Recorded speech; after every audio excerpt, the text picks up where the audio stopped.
Hi there. It's been a while. Hi. I'm in a new town and I'm doing something new now. I'm repairing instruments. So not just playing clarinet, but repairing clarinets and saxophones and eventually more woodwinds and some brass. But it's the beginning of the school year, so I thought now would be a good time to go over how to assemble the clarinet in case you're a beginner and don't know how to do that yet. So we're going to go through the parts of the clarinet. And yeah, so let's get started. So here's the clarinet fully assembled. And so we can start with disassembly, or I'll just take it apart. So we have the mouthpiece here that has the reed on it already and the ligature. This part called the barrel. Mine doesn't have rings on it, the metal rings right here, but oftentimes it will. The upper joint, or the upper half of the clarinet. The lower joint of the clarinet. And the bell. So when I put together the clarinet, I like to start with the bottom. I build it from the bottom to the top. So I start with the bell of the clarinet, and then I'm right-handed, so what I do is I hold the clarinet back here instead of on the front. You want to try to avoid pressing these keys right here because they're sort of long and it's easy for them to get bent if you press too hard. So when I put it together, I hold the base of the clarinet here on the back side where it's all mostly wood. It's okay if you press down these right here, these key cups. So what I do is with my right hand, I press and I squeeze this part into the clarinet, and if for some reason it doesn't want to go together easily, all you're going to do is take your cork grease. I just have some Van Doren cork grease here, but any kind of cork grease will do. And I take this, it looks like chapstick, but don't use it on your lips, it's just for the clarinet, and you just put like a little bit around like that. Doesn't need a lot, and you don't need to do this every day. Unless it's brand new, you might need to do it for like the first week, but after that it should go together pretty easily. And if you're having trouble doing this, ask your teacher at school or someone that's a little stronger than you to help you push it together.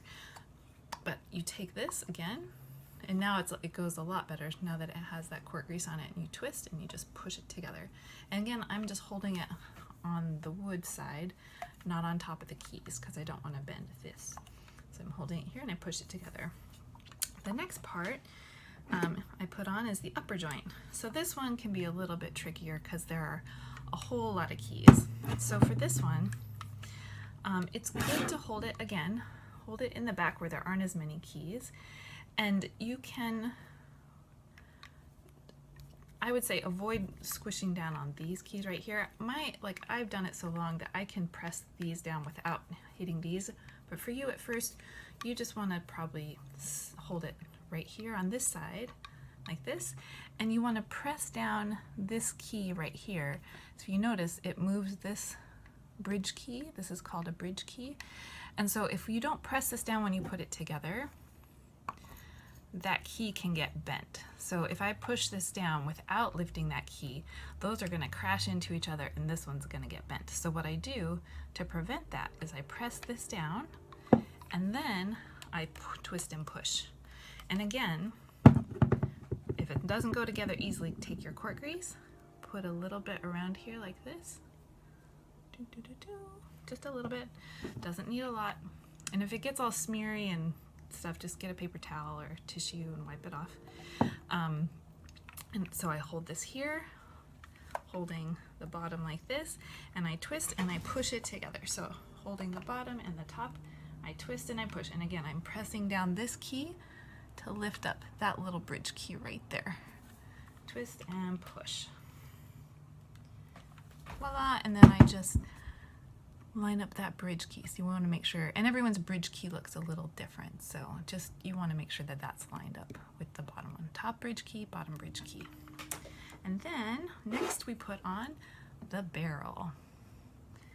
And so for that, again, if it's brand new and the corks are too tight, take your cork grease. It's kind of like lotion. Think about that lotion for the cork. So the cork is from a tree, and so it's a natural material, and it gets dried out, or at first it's just when it's brand new, it's a little bit puffed out. It hasn't compressed yet. So at first you might need to put some cork grease. So I take this, and again, I just hold the clarinet kind of like this, and it's okay to rest the clarinet on your leg so you can get some, or on the chair that you're sitting in, and you want to just twist and push down like that. And it shouldn't be super hard to put it on. It shouldn't take a whole lot of effort. So twist and push like that. It should go on pretty easily. Now the final part, and I already have my reed on here, and I'll actually do this. I'll put my reed on first and my ligature, but if it's super hard to get your mouthpiece in, put the mouthpiece and then add the reed and the ligature. And again, you want to put some cork grease. This doesn't need cork grease. If anything, I need a new tenon, so this is a little bit tighter. And then the register key in the back right here, you're gonna put this part, the reed, facing that. And again, just twist and push. Actually, I take it back. I'm gonna put some cork grease on here. And twist and push. And that's it. Voila, the whole thing is put together. And then it's all set to play. And then to take it apart, I do the exact opposite. Actually, the first thing I do before I take it apart is I take the reed off because I don't want it to get damaged. I put that in my reed case, or in your whatever your plastic reed case is. Take the ligature off, I take the mouthpiece off, and then at this point, so I put my mouthpiece in here. At this point, actually, I would suggest after you've played the clarinet, you always want to swab it out. And I suggest a silk swab, and you want to have your string to not have any knots in it. Mine has a knot in it. I have a purple one and a blue one. I think they're really pretty. And for my mouthpiece, I actually just kind of dry it out like this, and I put the cap on. Just carefully put that on there, and I put this in my case, put it away. And then what I'll do is I'll take my swab, and you want to run it through your clarinet a couple of times. So I put it through the bell, drop it through, and then the string with the weight comes out the other end, and then you just pull it through gently through the clarinet. If you get any resistance, if whatever your swab is gets stuck, don't yank on it really hard. Have someone help you pull it out the other direction.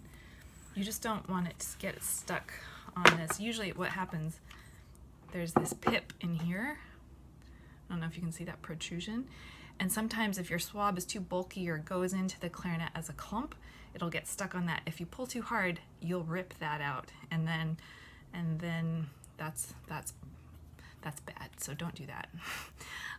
So just gently pull your swab through your clarinet, and you really do want to have a material that's thin and kind of silky that won't get stuck in the clarinet, and just run that through a few times. You want to get all of that condensation, all that saliva out of there to help keep the pads good, to keep them in good condition. And then as you take it apart, just take it apart the same way you assembled it.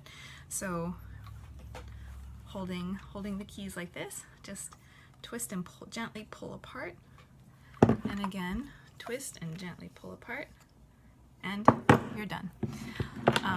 So have fun taking apart your clarinet, putting it back together. Remember to swab out, use cork grease if it's hard to get together. Always put your clarinet away when you're done with it. And any questions about assembly or disassembly of the clarinet, you can just leave comments in the section, and I will try to get back to you. All right, have fun playing clarinet. Bye.